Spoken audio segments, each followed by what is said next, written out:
Unresolved Problem segment tonight will remind you of a recent German poll where the majority of folks over there said that America was a greater threat to world peace than Iran. And all over the world, the misdeeds of the Iranian government are being downplayed.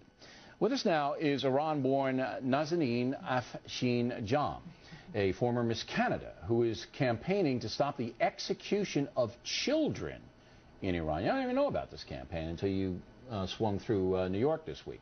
How many children are on death row in Iraq? Currently, there's 32.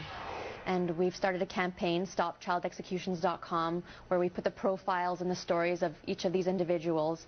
And we're trying to put a permanent end and trying to change the laws that specify these actions. All right, so there's 32 children, and by children under the age of 18. 18. Now, some of them are murderers? Some of them are. Some of them claim to be innocent, but they're not getting fair trials. So we're trying to push and put pressure on the Iranian judiciary so that they get fair trials and that they're not executed. Who is this lady we're looking at now? Who is... Okay, well, this boy is Reza Ali Najad, and the one previous that you just saw, Delara Darabi. These two young minors are in an imminent situation, and they could be executed within the month. What did the lady do? Well, she claims that she's innocent. She was with her boyfriend at her father's cousin's house, and this woman was stabbed. Now, there's new evidence which proves that it was a right-handed person, and she's left-handed. Okay. So we're trying to put pressure so that they give her a proper trial. Now, Iranian government, brutal. It's brutal. It's brutal on women, brutal on children, brutal on everybody. How did that happen? Because I know Iranians. They live out by me on Long Island. And you're Iranian. You're okay, you know. What's going on here? Well, in the last 27 years since the Islamic Revolution happened, human rights have gone downhill. Women's rights have practically disappeared. And it's a really awful situation. Sharia law has been placed back into the laws, and that's Islamic-based law, which states that a girl is an adult at age 9 and a boy is an adult at age 15. It states that a woman's life is worth half that of a man.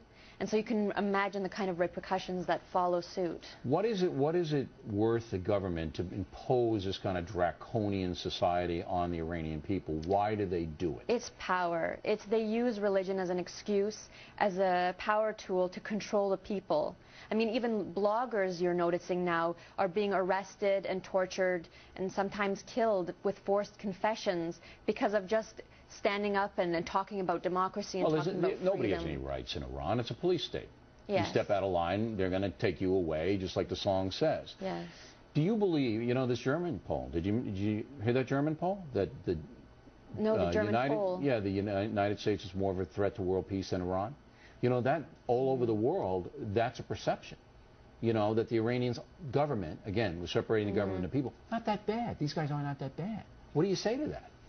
Well, I can understand both perspectives. I think by saying that the U.S. could pose a greater threat is the current talks of posing military action on Iran is a very scary notion, because if, for example, there's war, the people might side with the regime, even though that's absolutely not what they want to do. They'll feel attacked. Sure, they will be attacked. And you know, but I mean, if the alternative is the mullahs getting a nuclear weapon, are you willing to take that risk? Of course not, but I know that there's other solutions, you see. If there are other solutions, they certainly haven't worked thus far. I'm not calling for war. I don't think anybody is. But I really believe that people don't understand the danger that this country poses to the world. They're ignorant of the Persian situation. They don't know the culture. They don't know what's going on there. And I feel that this is the most dangerous country in the world. I'll give you the last word. Well, yes, the regime is very dangerous. Those that are in power are dangerous. Obviously, as you said, the people are not. The people want democracy and freedom. And it's just a matter of supporting those from within, through track to diplomacy, through NGOs working from this country with NGOs from there. It's tough in a police state.